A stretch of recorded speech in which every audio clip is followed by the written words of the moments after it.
এবারে আমাদের সামনে অত্যন্ত গুরুত্বপূর্ণ আলোচনা পেশ করবেন হকের বলিষ্ঠ কণ্ঠস্বর বিশিষ্ট ইসলামী চিন্তাবিদ মুফাসসিরে কোরআন মুফতি মাসুম বিল্লাহ ফারুকী দামাত বারাকাতুহু। মুফতি মাসুম বিল্লাহ ফারুকী দামাত বারাকাতুহু ইমাম ও খতিব ইসহাকিয়া জামে মসজিদ বড়বাগ মিরপুর ১ ঢাকা। মুহাদ্দিস জামিন আরাবিয়া আহমদনগর পাইকপাড়া ঢাকা। সুধীমণ্ডলী, আমরা দেখতে পাচ্ছি আমরা অনেকে উঠাউঠি করছি, অনেকে এদিক সেদিক দাঁড়িয়ে আছি। অনুষ্ঠানের সৌন্দর্যের জন্য সবার কাছে অনুরোধ রাখবো আমরা সামিয়ানার নিচে সুন্দরভাবে বসে যাই, তাহলেই আমাদের অনুষ্ঠান সার্থক হবে। হযরতের পরি আমাদের প্রধান বক্তা আল্লামা নজির আহমদ সাহেব দামাত বারাকাতুহু আসবেন। আমরা হযরতের কণ্ঠে অত্যন্ত মূল্যবান নসিহত শুনবো, তারপর দোয়া করে তারপর যাই ইনশাআল্লাহ। হযরত এসে গিয়েছেন, অনুষ্ঠানে আসবেন, হযরত আরাম করছেন। আমরা হযরতের পরেই হযরতের আলোচনা শুনবো। আসসালামু আলাইকুম ওয়া রাহমাতুল্লাহি ওয়া বারাকাতুহু। আলহামদুলিল্লাহি নাহমাদুহু ওয়া নাস্তাঈনুহু ওয়া নাস্তাগফিরুহু ওয়া নু'মিনু বিহি ওয়া নাতাওয়াক্কালু আলাইহি ওয়া না'উযু বিল্লাহি মিন শুরুরি আনফুসিনা ওয়া মিন সাইয়্যাতি আ'মালিনা। من يهده الله فلا مضل له ومن يضلل فلا هادي له ونشهد أن لا إله إلا الله وحده لا شريك له ونشهد أن محمدا عبده ورسوله أرسله بالحق بشيرا ونذيرا وداعيا إلى الله بإذنه وسراجا منيرا. أما بعد فأعوذ بالله من الشيطان الرجيم. بسم الله الرحمن الرحيم. ولأضلنهم ولأمنينهم ولآمرنهم فليبتكن آذان الأنعام ولآمرنهم فليغيرن خلق الله ولآمرنهم فليغيرن خلق الله. وقال الله تبارك وتعالى يا أيها الذين آمنوا قوا أنفسكم وأهليكم نارا وقودها الناس والحجارة عليها ملائكة غلاظ شداد لا يعصون الله ما أمرهم ويفعلون ما يؤمرون. صدق الله مولانا العظيم. আমরা যারা এখানে উপস্থিত আছি মুহাব্বতের সাথে ভক্তি শ্রদ্ধা সহকারে একবার দূরে শুরু করি। اللهم صل على محمد وعلى آل محمد كما صليت على إبراهيم وعلى آل إبراهيم إنك حميد مجيد.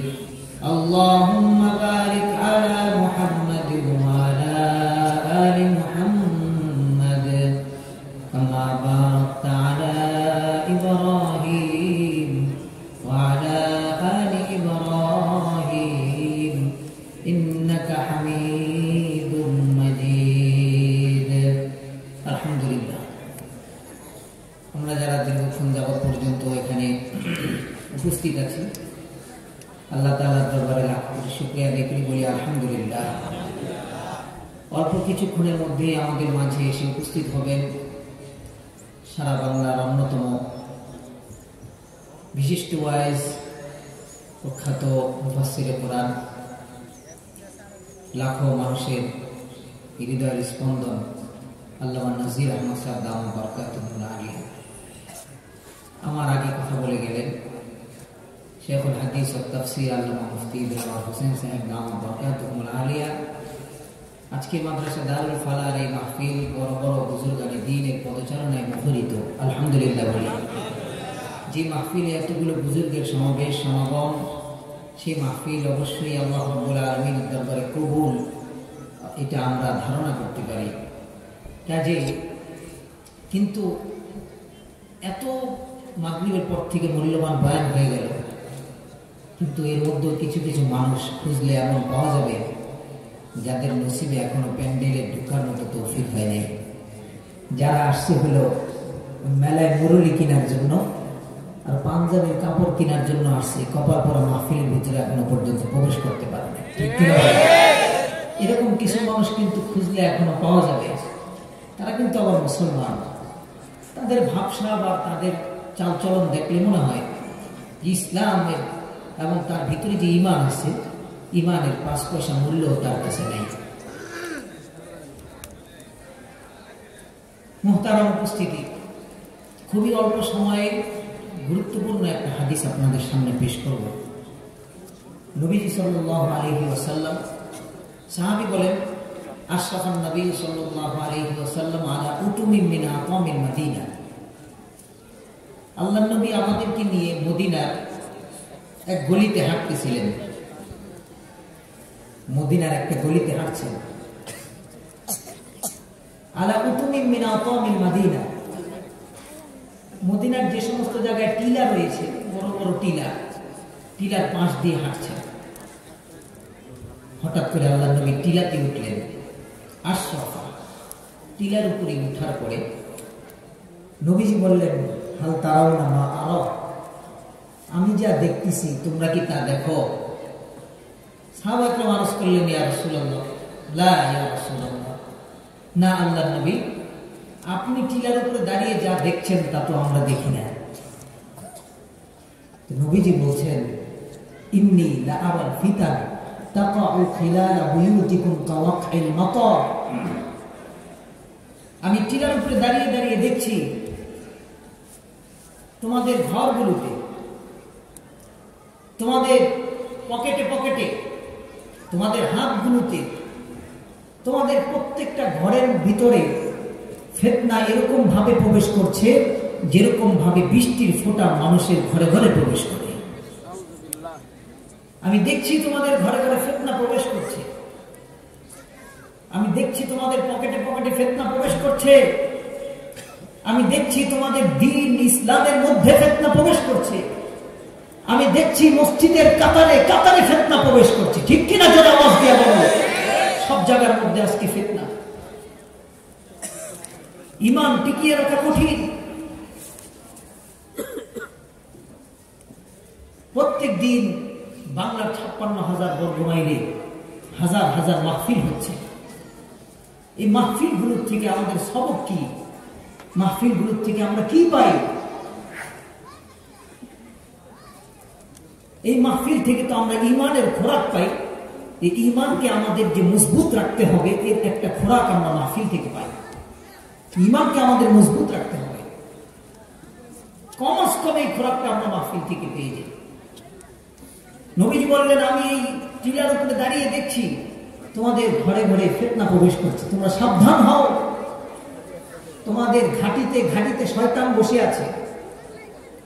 শয়তানের একটা ওয়াদা শোনাই, কোরআন শরীফের মধ্যে আয়াত এসেছে, ওয়ালা উযিল্লান্নাহুম।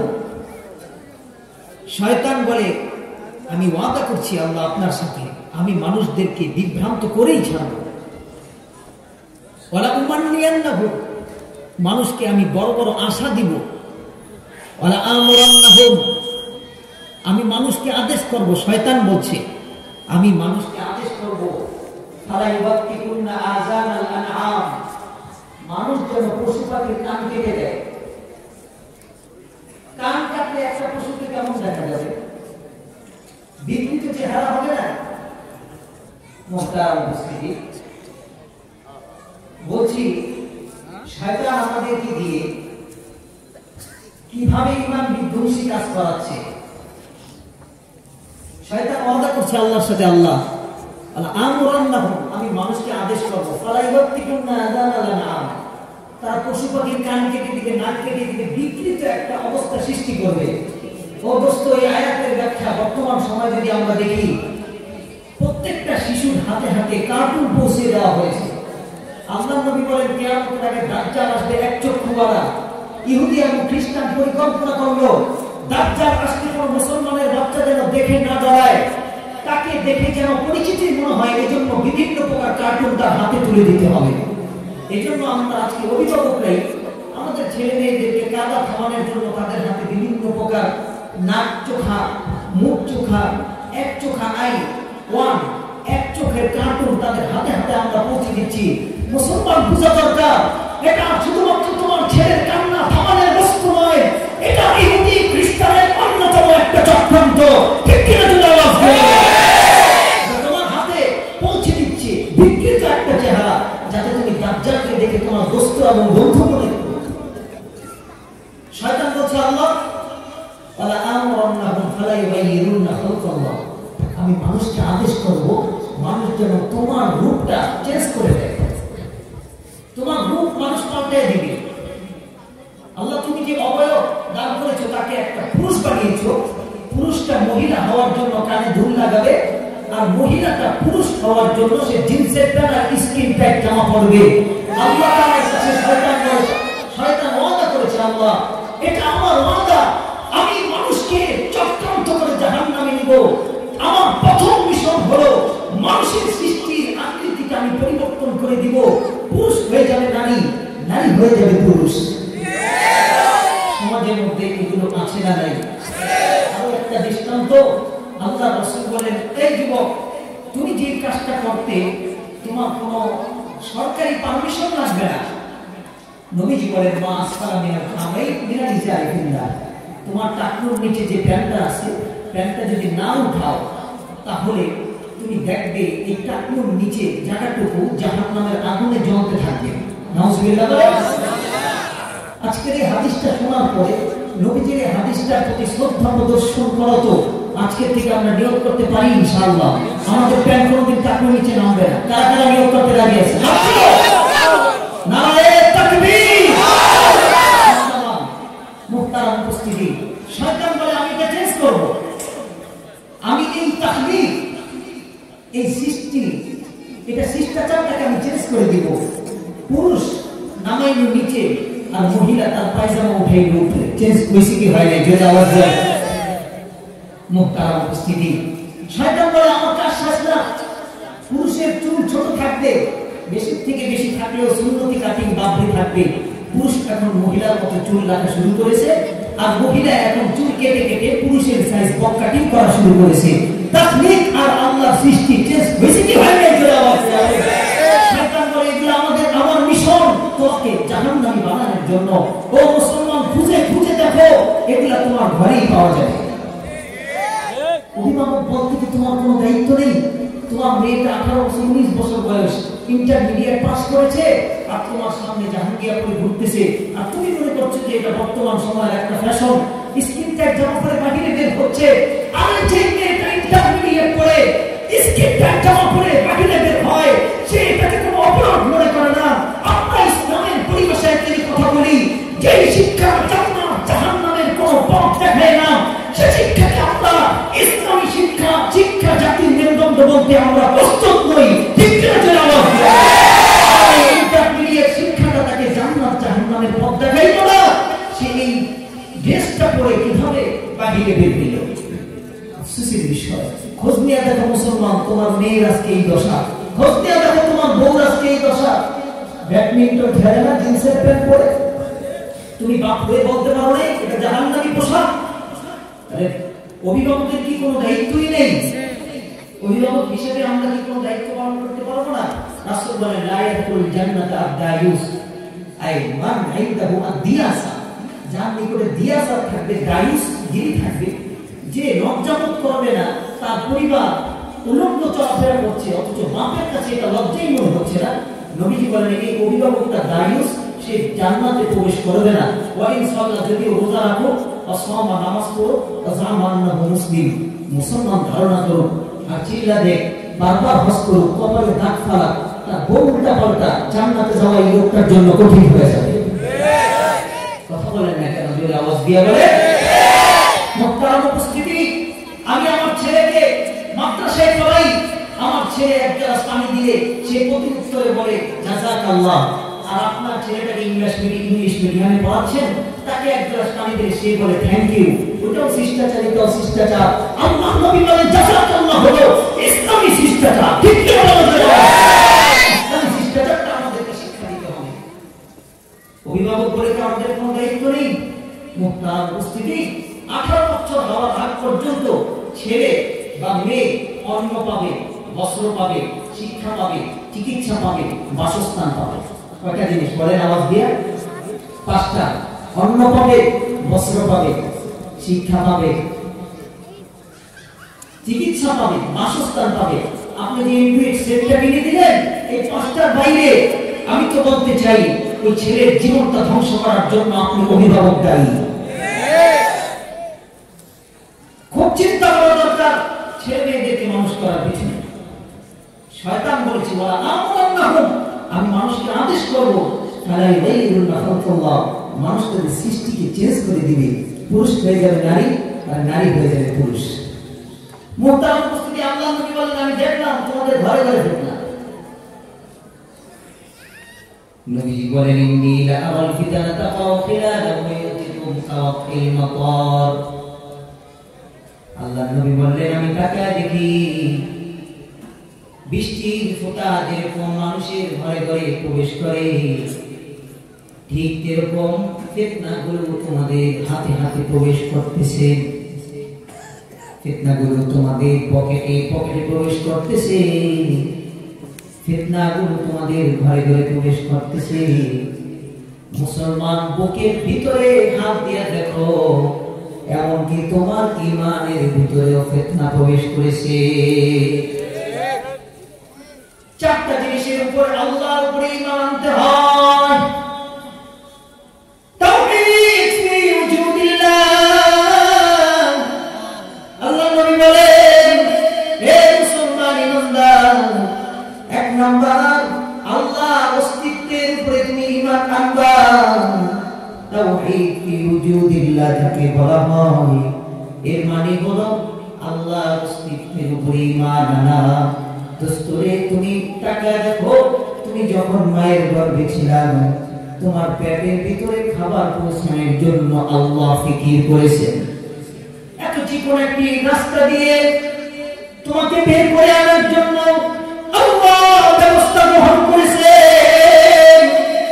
তুমি ছোট্টবেলায় দুনিয়াতে আসার পর তোমার খাবার কি হবে এই জন্য ফিকির করেছেন একমাত্র আল্লাহ। তুমি কিভাবে বড় হবে তিলে তিলে ফিকির করেছেন একমাত্র আল্লাহ। তার মানে তোমার আমার অস্তিত্বটাই এ কথার উপরে দালালত করে যে একজন পৃথিবীতে মালিক আছেন, তার নাম কি? আর যদি আওয়াজ দিয়ে বলো তার নাম কি? তার মানে তাওহীদ ফি উজুদিল্লাহ, আল্লাহর অস্তিত্বের উপরে আমাদের সকলের ঈমান আছে না নাই? নবীজি বলেন 2 নাম্বার তোমার ঈমান আনতে হবে তাওহীদ ফি রুবুবিল্লাহ। তার মানে হলো রব হিসেবে একজনকে মানতে হবে, এই কথা সকলের বিশ্বাস করতে হবে। পৃথিবীর বুকে একজন রব আছেন যিনি আমাদের সকলকে লালন পালন করতেছেন, তার নাম হলো আল্লাহ। তাওহীদ ফি উজুদিল্লাহ, আল্লাহর অস্তিত্বের উপরে ঈমান কাফেরদের ছিল। তাওহীদ ফি রুবুবিল্লাহ, লালন পালনকারী হিসেবে একমাত্র আল্লাহ আছেন, এটা ঈমান কিন্তু কাফেরদেরও ছিল। দেখো না তুমি হাদিসের কিতাবের মধ্যে দেখাও, আব্রাহা বাদশা আসলো কাবা শরীফকে ধ্বংস করার জন্য। আব্দুল মুত্তালিব বলল হে আব্রাহা, এটা কাবা শরীফ, এটা মালিক আমি নই, এটার মালিক হলেন একমাত্র আল্লাহ।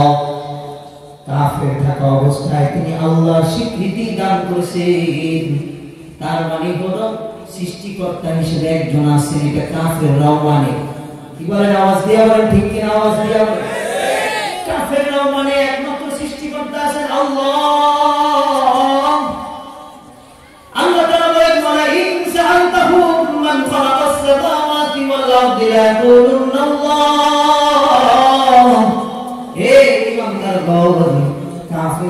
যদি তোমরা জিজ্ঞাসা করো এই কাফের বলতে পারিস মান খালাকাস সামাওয়াতি ওয়াল আরদি, আসমান জমিন কে সৃষ্টি করলো? কাফেরও কিন্তু জবাব দিবে আল্লাহ। তার মানে তাওহীদ রুবুবিয়্যাহর ক্ষেত্রে কাফেরদের বিশ্বাস আছে সৃষ্টিকর্তা একজন আছেন বলে মুসলমানদের যেরকম বিশ্বাস, এটা কিন্তু মুসলমানদের সাথে সাথে একজন কাফেরও বিশ্বাস। কাজে আমরা তার তো বরাবর পার্থক্যটা কোথায়? নবীজি বলেন 3 নাম্বার তোমার ঈমান হবে তাওহীদ ফি উলূহিল্লাহ, ইবাদতকারী একমাত্র আল্লাহ, ইবাদতের যোগ্য একমাত্র কে? জোরে আওয়াজ দিয়ে বলো মুসলমানের কণ্ঠে আল্লাহ। এই 3 নাম্বার জায়গার ক্ষেত্রে হলো আমাদের সমস্যা। কাফেররা মনে করে ইবাদতের জায়গা আল্লাহ ছাড়াও আরো লাখ জামানাত মূর্তিগুলো আছে, আর মুসলমানরা মনে করে সিজদা একটা দিব তো ওই সিজদাটা দিব একমাত্র মাওলার কদমে। এটাও একটি উলূহিল্লাহ ক্ষেত্রে সমস্যা। মুসলমান ইমানদার আল্লাহ নবী বলতেছেন আমি তাকে দেখি তোমাদের ঘরে ঘরে ফিতনা প্রবেশ করতেছে, তাকে দেখো মুসলমান তোমার ইমানের মধ্যে ফিতনা প্রবেশ করেছে। অনেক মুসলমান এমন আছে যে মনে করে একজন সৃষ্টিকর্তা তো আছে আল্লাহ, কিন্তু ইবাদতের যোগ্য আল্লাহর সাথে আছে আরো একজন সাহালি বাবা। ঠিক কি না? এটা ঈমানের মধ্যে তালিকা নিয়েছে। বাকা আবু হুরায়রা ফি মসজিদে নববী, আবু হুরায়রা রাদিয়াল্লাহু তাআলা আনহু মসজিদে নববীতে একবার আসলেন, এসে আল্লাহর নবীকে ধরে কাঁদতেছেন। আল্লাহর নবীকে ধরে কাঁদতেছেন। আল্লাহর নবী বললেন লিমাযা তাবকি ইয়া আবু হুরায়রা? আবু হুরায়রা কাঁদছো, কাঁদার কারণ কি? মাযা সাবাবু বুকাই, কেন কাঁদছো? আবু হুরায়রা বলতেছে আল্লাহর নবী কাঁদছি এই কারণে যে আপনার পিঠে ওই যে আপনি ঘুম থেকে উঠে আসছেন মাদুরের দাগ দেখা যাচ্ছে। আল্লাহ নবী কাঁদছে এই কারণে আপনার ঘরের ছাউনিটা খেজুর পাতা। আল্লাহ নবী কাঁদছে এই কারণে আপনার জামাটা তালি দেওয়া। নবীজি কাঁদছে এই কারণে আপনার পায়ের যে স্যান্ডেল সেটার মধ্যেও সিলাই, সেটার মধ্যেও তালি। নবীজি আপনি দুজাহানের বাদশা, আপনি বলতে দেরি জিবরাইল আমিন উহুদ পাহাড়কে স্বর্ণ বানাইতে দেরি হবে না। নবীজি আপনি এত কষ্ট করে জীবন যাপন করেন এজন্য কাঁদতেছি আপনার নবী। নবীজি বলতেছেন আবু হুরায়রা ঘরটা খেজুর পাতার ছাউনি হলেও চলবে, তোমার 20 কাঠার মধ্যে প্রিয়াঙ্কা হাউজিং এ তোমার একটা ফ্ল্যাট না হলেও চলবে। আবু হুরায়রা জুতাটা ছেঁড়া হলেও চলে, আবু হুরায়রা জামাটা তালি হলেও চলে, আবু হুরায়রা পিঠে মাদুরের দাগ থাকলেও চলে, আবু হুরায়রা পেটের মধ্যে 2টা পাথর থাকলেও চলে, লেকিন আবু হুরায়রা ঈমানের মধ্যে যদি তোমার তালি লাগে তাহলে সেটা চলবে না, চলবে না, চলবে না, আল্লাহর কাছে গ্রহণযোগ্য হবে না। ঠিক কি না? আওয়াজ দেবে। প্রত্যেকটা মুসলমানের ঈমানে তালি লেগেছে, সে আল্লাহর কাছেও চায়, সে বাবার কাছেও চায়, সে আল্লাহর কাছেও চায়, সে মাজারেও চায়, সে আল্লাহকেও সিজদা করে, সে মাজারেও সিজদা করে। আসলে এখন খুব পাশাগুলো 5টা আংটি পড়ছে, মনে হইল তার আংটির দোকান টোকান আছে মনে হয়, সিম্পল লাগাইছে। না হুজুর এটা সিম্পল না, এই আংটিটা শাশুড়ি দমনের জন্য, এই আংটিটা বউ দমনের জন্য, এই আংটিটা মাইয়া হওয়ার জন্য, এই আংটিটা ছেলে উচ্চ চাকরি পাওয়ার জন্য, আর এই আংটিটা শত্রু দমনের জন্য। মানে উনি সম্পূর্ণ বিশ্বাস আল্লাহকে বাদ দিয়ে পাথরের উপরে করেছে। শয়তান বলেছে আল্লাহ আমি মানুষকে এমন ভাবে পাথরের ইবাদত করাবো, সে সরাসরি পাথরকে সিজদা করবে না, কিন্তু তার আকীদা এবং বিশ্বাস আমি টেস্ট করি। কি মুসলমান তোমার এই বিশ্বাস নাই? আছে, ঈমানের মধ্যে তালি লাগাইছে।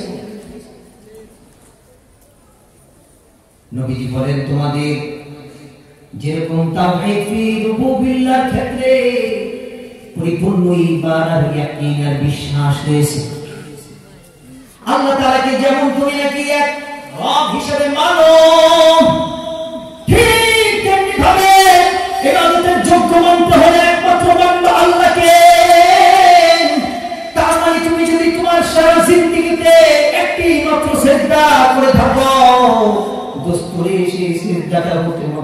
একমাত্র আল্লাহর কদমে।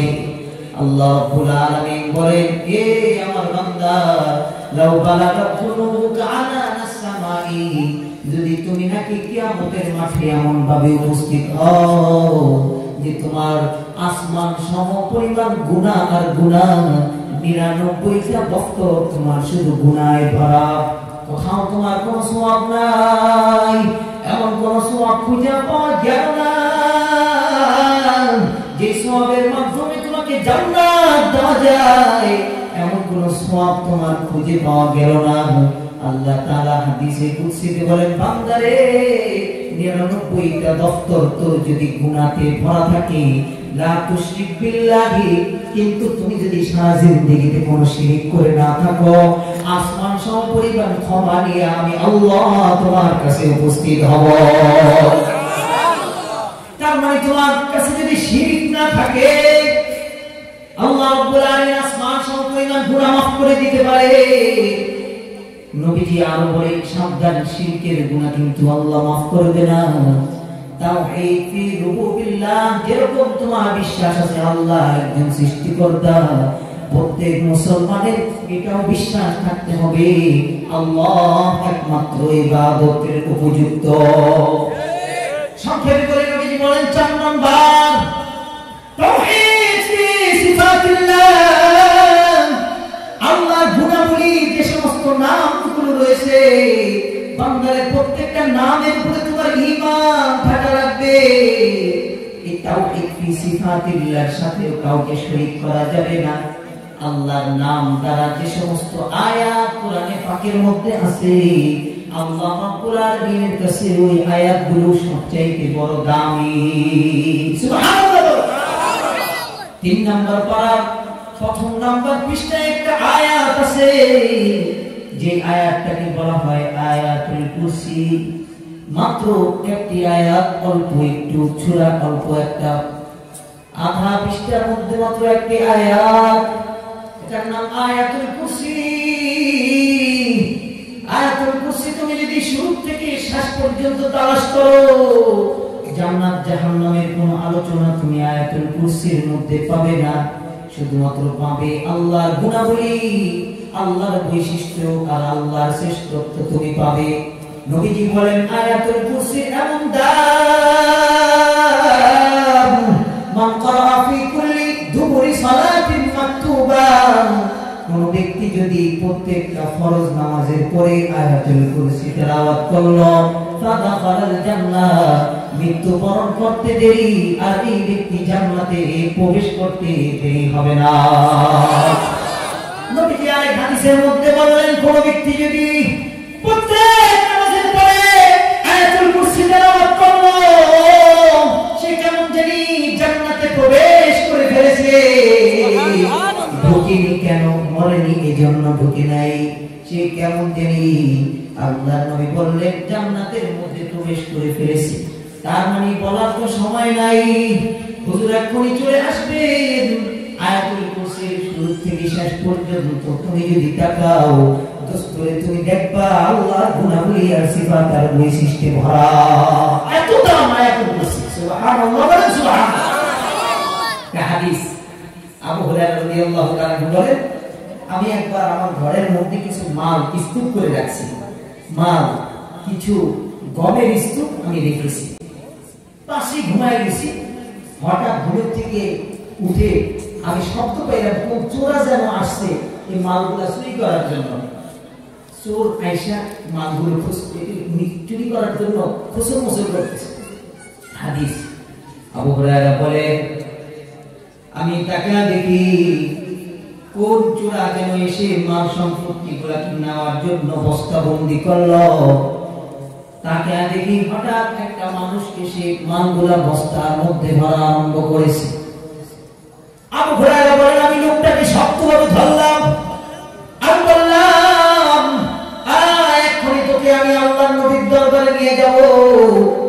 লোকটা আমার কাছে কাকুতি মিনতি করে কান্নাকাটি করা শুরু করলো।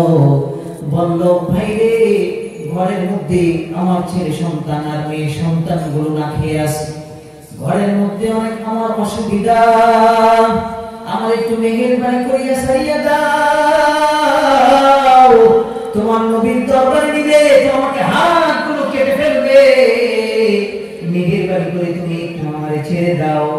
আবু হুরায়রা বলে, আরে কলবি, আমার হৃদয়টা নরম হয়ে যায়। হৃদয় নরম হওয়ার সাথে সাথে ওই দিন ওই লোকটাকে ছেড়ে দেই। যখন আমি ফজর নামাজ পড়তে গেলাম আর আল্লাহর নবীর সামনে উপস্থিত হই, ফাবাইকান নবী সাল্লাল্লাহু আলাইহি ওয়াসাল্লাম, আল্লাহর নবী আমাকে দেখে মুস্কি মুস্কি হাসি দিলেন আর বললেন, আবু হুরায়রা, রাত্রিবেলা কোনো কাহিনী হয়েছে নাকি? আমি বললাম, আল্লাহর নবী, একটা চোর আসছে, চোরটা আইসা আমি মনে করেছি তাকে ধরে আপনার কাছে আমি নিয়ে আসবো। লোকটা তারপরে কি করলো? আল্লাহর নবী এরপরে লোকটা এমন চাকুতি মিনতি করা আরম্ভ করলো। লোকটা চাকুতি মিনতি মায়ায় আমি লোকটাকে ছেড়ে দেই। আল্লাহর নবী বললেন, আবু হুরায়রা, আজকে রাতে দেখবা ওই চোরটা আবার কিন্তু তোমার ঘরে আসবে। নবীজির কথা শুনে আবু হুরায়রা বললেন, জিন্দেগীর সব কিছু তছনছ হয়ে যেতে পারে, দুজাহানের বাদশা যে কথা বললেন এই কথা কোনোদিন মিথ্যা হতে পারে না। সুতরাং পরবর্তী রাতে আমি জেগে থাকলাম, আমি জেগে জেগে পাহারা দিতে লাগলাম যে চোরা মনে হয় আবার আসবে। আম্মা যাহাবা সুলুসাল লাইল, রাত্রির এক তৃতীয়াংশ যখন নাকি চলে যায়, হঠাৎ করে তাকায় দেখি দরজা ভেদ করে ওই চোরাটা আবার এসে উপস্থিত হয়েছে। চোরাটা আবার এসে আমার সামনে উপস্থিত। আবু হুরায়রা বললেন, এবার আমি ভয় করে তার হাতে ধরে ফেলি। হাতটাকে আমি ধরে বললাম, হাত তোকে আমি ছাড় দিব না রে, আয় আল্লাহর নবীর দরবারে এখনই তোকে আমি ধরে নিয়ে যাব। লোকটা বলল, ভাইজান, আজকের মতো আমাকে একটু ছেড়ে দেন, মেহেরবানি করে আজকে আমাকে ছাড়লে আর কোনদিন আমি আসবো না। আবু হুরায়রা বলেন, আমি লোকটাকে ছেড়ে দিই, আমার হৃদয় খুব নরম। লোকটাকে ছেড়ে দেওয়ার পর লোকটা চলে যায়, আবার আমি ফজরের নামাজে গিয়ে উপস্থিত হই।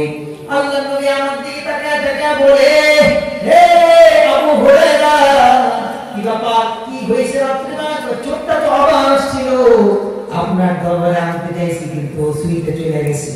আল্লাহর নবী বললেন, আবু হুরায়রা, সাবধান, চিন্তা করো না, আজকে রাত্রে কিন্তু চোর আবার আসবে। আবু হুরায়রা বলেন, আমি তাকিয়ে থাকি 3 দিন পর্যন্ত, একটা চোরকে আমি পাহারা দেই, আজকে রাত্রে আসলে তাকে ধরে আমি নিয়ে যাব।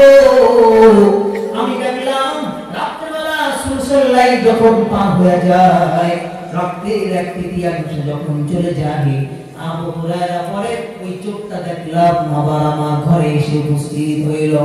এবার আমি খুব শক্তভাবে তার হাতকে ধরলাম, তার প্রস্তুতি শক্তভাবে ধরলাম আর বললাম, আজকে কোন তোর ক্ষমা নাই, আজকে একমাত্র তোর বিচার হবে আল্লাহর নবীর দরবারে। লোকটা তাকায় তাকায় বলে, হে আবু হুরায়রা, আতারিফুনি, 3 দিন যাবত আমি তোমার ঘরে আসতেছি, আমার চিনো নাকি? আমি কে? আমি বললাম, একমাত্র আমার নাম সবাই জানে, আমার নাম হলো ইবলিস, শয়তান। না হয় তোমার দরজা বন্ধ, তোমার যেগুলো আমি কেমনে ভিতরে ঢুকি? আমি তো অন্য কেউ নই। আমি বললাম, ইবলিস, আমার নাম হলো শয়তান। তবে আমি তোমাকে একটা তোমাকে শিক্ষা দেয়া যায়, তোমাকে একটা সবক পড়া দেয়া যায়, সবকটার উপরে তুমি আমল করবে। আবু হুরায়রা বলেন, কি ব্যাপার, কি সবক? ইবলিস, আমাকে সবক দাও। ইবলিস বলে, হ্যাঁ হ্যাঁ, তুমি শোনো, মান ক্বারা আয়াতুল কুরসি ক্বাবলা আন-নাওম, কোন ব্যক্তি যদি রাত্রিবেলা ঘুমানোর পূর্বে আয়াতুল কুরসি তেলাওয়াত করে ঘরের মধ্যে ঘুমায়, হাফিজা মালাহু ওয়া নাফসাহু, তাহলে শুনে নাও, আল্লাহ রাব্বুল আলামিন তার নিজেকেও হেফাজত করবে, মাল সম্পত্তিগুলোকেও আল্লাহ রাব্বুল আলামিন হেফাজত করবে। এই কথা বলে ইবলিস উদাও হয়ে গেছে। কোথাও ইবলিসের কোনো দেখা নাই। আল্লাহর নবী ফজরের নামাজের সময় বলে, হে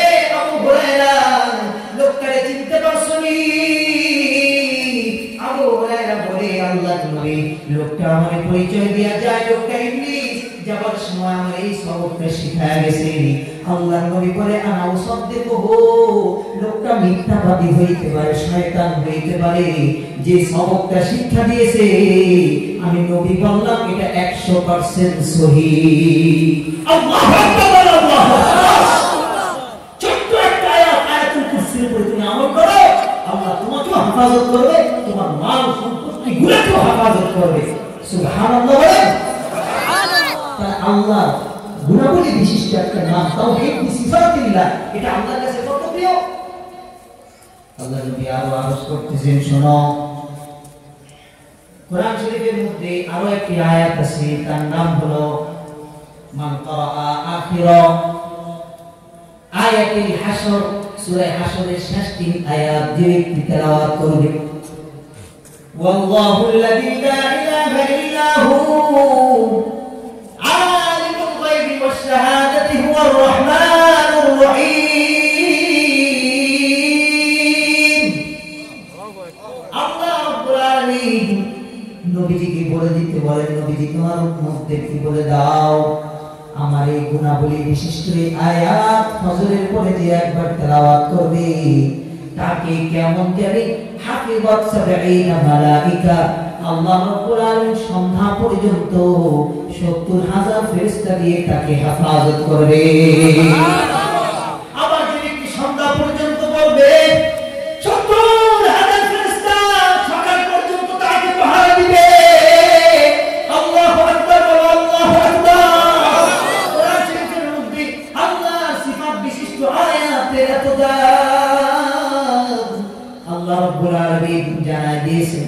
নবীজি একবার রাতে সাহাবীদেরকে বলতেছে, সাহাবীরা রে ইউজিসু আহাদুকুম মাইয়াকরা আসলুল কুরআন, আসো নাকি তোমাদের মধ্যে এমন কেউ রাত্রিবেলা ঘুমানোর পূর্বে কোরআন শরীফের 3 ভাগের 1 ভাগ তেলাওয়াত করে ঘুমাইবা। রাত্রিবেলা ঘুমানোর পূর্বে কোরআন শরীফের 3 ভাগের 1 ভাগ তেলাওয়াত করে ঘুমাইবা। 10 পারা।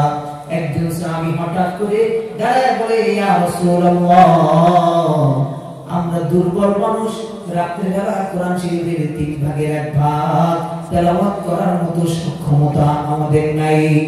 আল্লাহর নবী সাথে সাথে বললেন, সাহাবী বাশিরু ওয়া লা তুনাফিরু, সুসংবাদ গ্রহণ করো।